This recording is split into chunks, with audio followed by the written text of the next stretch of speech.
A preferência na adoção sempre é por recém-nascidos ou crianças menores, sem irmãos. Mas os números mostram que essa realidade começa a mudar.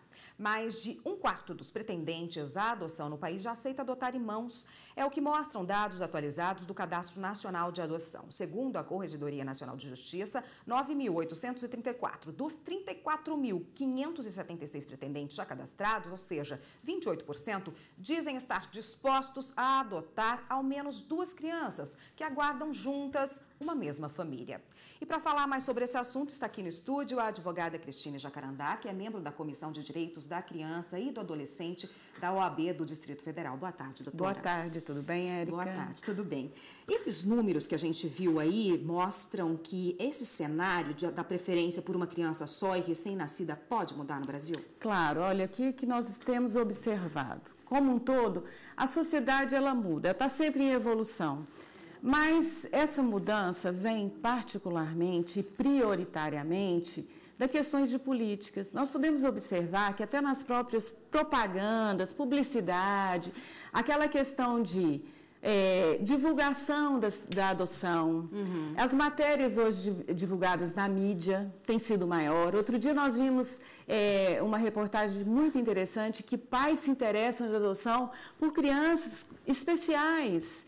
Então, assim, toda essa divulgação, essa conversa entre mídia, público, sociedade, isso acaba de proporcionar uma aceleração nessas mudanças, na consciência do brasileiro, que criança, ela é o alvo, ela é o objeto, ela é a tutela, é a visão especial, não importando se ela vem 2, 3, né? Eu conheço casos, assim, particulares de pais que foram buscar um e voltaram com 2, né? Então, é uma questão de amor, mas o amor, ele acontece também quando ele é motivado. Então, se a gente conversa sobre isso, se a sociedade discute, esses instrumentos de mídia discutem isso, promovem isso, isso acontece. E é uma tendência, nós temos visto que é uma tendência. Esse quadro eu chamo de mudança, mas eu chamo de evolução.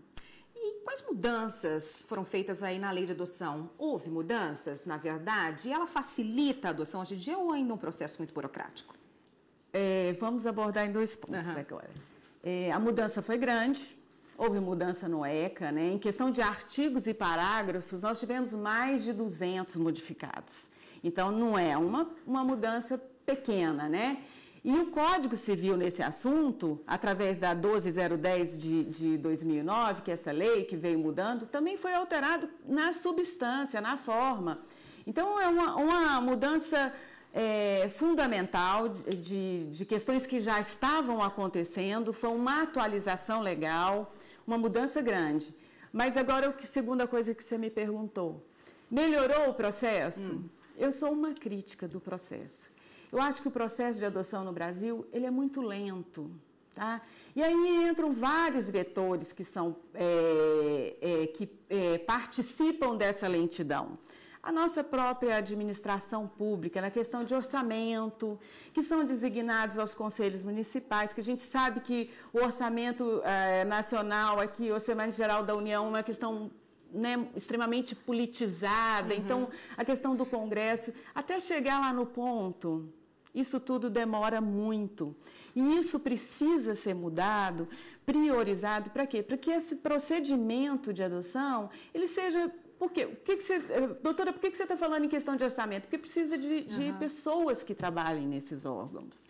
A estrutura é boa, mas ela é morosa, são poucos os profissionais. Então, assim, muda a lei, mas não muda a prática.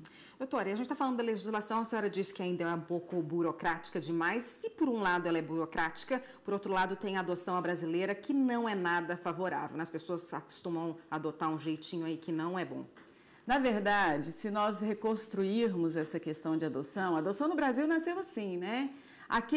Se a gente se reportar, a questão do descobrimento do Brasil era aquele escravo que nascia na casa do senhorio e aqui aquela criança ia ser criada com... né, essa cultura brasileira, é a cultura latina. Então, essa questão de pegar uma criança, às vezes de alguém que está mais próximo, uma pessoa que trabalha com você, isso é muito comum no Brasil. E é bom que o telespectador entenda o que é a adoção brasileira. A adoção brasileira é o pai, né, um casal, pegar uma criança e ir num cartório e chegar lá e falar, olha, essa criança é meu filho. Esse é o modelo de adoção brasileira. Então, às vezes, casais de centro, né, mais cultos, mais desenvolvidos, interior de São Paulo, é um exemplo aqui, vão lá no Maranhão, no Pará, pega uma criança recém-nascida, volta para o município dele, ou mesmo lá naquele município, e chega no cartório com uma certidão de nascimento, que às vezes, né, não vamos entrar nesse meio, mas... E aí fala, essa criança é minha, né? Esse filho é meu, nasceu na fazenda, dei à luz na fazenda, foi filho de, né, nasceu com parteira. E essa é a modalidade da adoção brasileira. Ainda acontece muito no Brasil. Tá ótimo, doutora. A gente volta a falar nesse assunto, ainda tem muitas questões a serem abordadas. Um minutinho, por favor. Aqui no estúdio nós voltamos a falar com a advogada Cristine Jacarandá, que é membro da Comissão de Direitos da Criança e do Adolescente da OAB do Distrito Federal e que hoje conversa conosco sobre adoção. Doutora, como é feita a adoção de criança brasileira por um estrangeiro, por exemplo? Olha, primeiramente, os países para adotarem, né? Quais são os países que podem adotar crianças brasileiras? São todos aqueles que são signatários da Convenção de Haia, né? É um pressuposto, é um pré-requisito, porque na Convenção houve uma determinação comum, coincidente com a legislação brasileira, vamos dizer, é realmente uma legislação comum, né? Que coincide os pré-requisitos, os rigores que antecedem a adoção, o cadastro prévio. Então, primeiramente, é exatamente para que tanto o país que vai acolher a criança ou o Brasil, que é signatário, tenho que estar aliançado à Convenção de Haia. E, posteriormente, o casal, vamos supor que o casal seja o marido e mulher, né, estrangeiros. Eles precisam passar por um órgão lá no país de acolhida da criança, se cadastrarem. A mesma coisa que acontece no Brasil. Aquele órgão vai analisar o perfil desse casal, não interessa se é jovem, não. Vai fazer aquela análise. Se eles forem, se passarem por essa seleção e forem admitidos, eles também serão inseridos num cadastro lá do país de origem.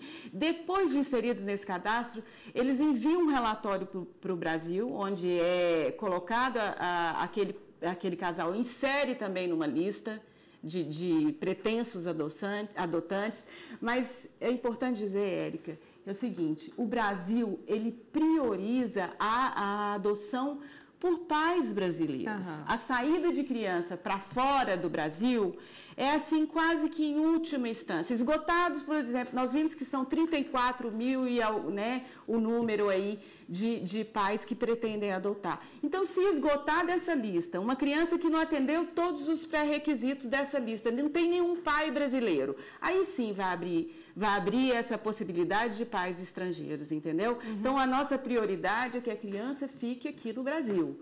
Mas, havendo essa comunicação, essa convenção estando estabelecendo os rigores, é possível sim. Como funciona esse cadastro nacional, essa lista? Ele funciona mesmo? É obedecido na prática? E quem o fiscaliza? Érica, essa é uma boa pergunta. É o seguinte, o cadastro existe, né? Nós sabemos que o brasileiro é rico em subterfúgio. A própria adoção brasileira é uma questão de escape.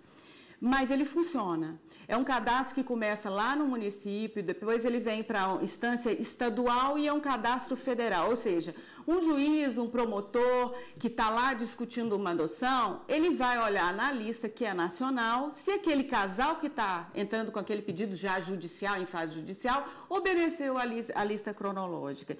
Aí você pode me perguntar também, como que funciona essa lista? É cronológica, né? Vamos supor que hoje um casal passou já pelas determinações dos pré-requisitos e vai ser inserido na lista. Ele vai entrar onde a lista estiver, cronologicamente, não tem preferência, nem se ele disser, não, nós queremos uma criança que não está muito aceita, enfim. Mais velha. É cronológico, a inserção é cronológica, tá? E quem pode adotar? Quais os pré-requisitos para adotar hoje no Brasil? Um casal homossexual pode adotar hoje? Um pai solteiro? Exatamente, é o seguinte, o que acontece hoje? A lei diz o seguinte, a partir dos 18 anos pode-se adotar, mas desde que exista uma diferença de 16 anos entre o adotante e a criança. Né? Não vai um de 18 anos querer adotar um de 17, imagine isso na prática, né? Mas então, pode-se adotar a partir dos 18 anos, não precisa, independente do estado civil, casado, solteiro, pode se habilitar na adoção, né? Tanto é que tem irmãos que adotam irmãos, né? Filhos de outros casamentos, o menor foi disposto ali numa instituição e eles vão lá e adotam o outro irmão, sem impedimento. Os casais homossexuais também é a mesma coisa, comprovada, nem necessariamente não precisa estarem casados legalmente, nas formas do casamento brasileiro, mas numa união estável, comprovada a união estável, a estabilidade. O que acontece? Doutora, mas está muito aberta? Não. A política de adoção brasileira, ela prioriza o menor. Se tem uma estabilidade, se aquele casal está vivendo, se tem potencial para adotar psicológico, emocional, preencheu todos os pré-requisitos, eles estão hábeis a entrar na lista. Doutora, para a gente encerrar a nossa conversa, o que falta para que esse processo ande mais rápido, que as pessoas se interessem cada vez mais e por crianças aí, por vezes, um pouco mais velhas?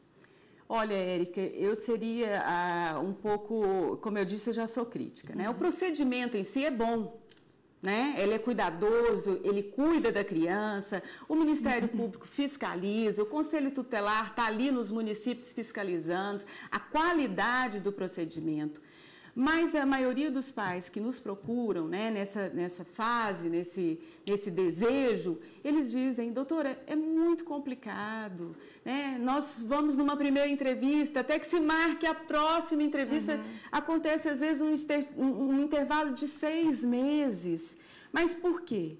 É como eu te disse, o próprio procedimento, as pessoas, é todo um procedimento interdisciplinar.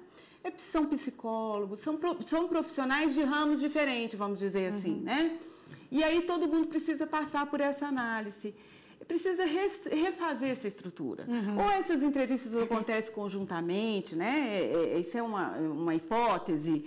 E esses profissionais precisam ter mais confiança no trabalho deles e o trabalho desses profissionais também serem mais acreditados. E acontece, precisamos de mais profissionais. Então, o orçamento precisa ser engrossado nesse área. Envolve o quê? Quando eu digo orçamento, na área de educação, assistência social, né? Então, esse tipo de recurso precisa ser engrossado para que essa lista receba mais profissionais e, com isso, eu acredito que haverá maior celeridade. Tá ótimo. Muito obrigada pela participação, agradeço. doutora. Eu conversei com Cristine Jacarandá, que é advogada e membro da Comissão da Criança e do Adolescente, Defesa do Criança e do Adolescente da OAB do Distrito Federal. Obrigada pela participação. Até uma próxima. Boa tarde. Boa tarde.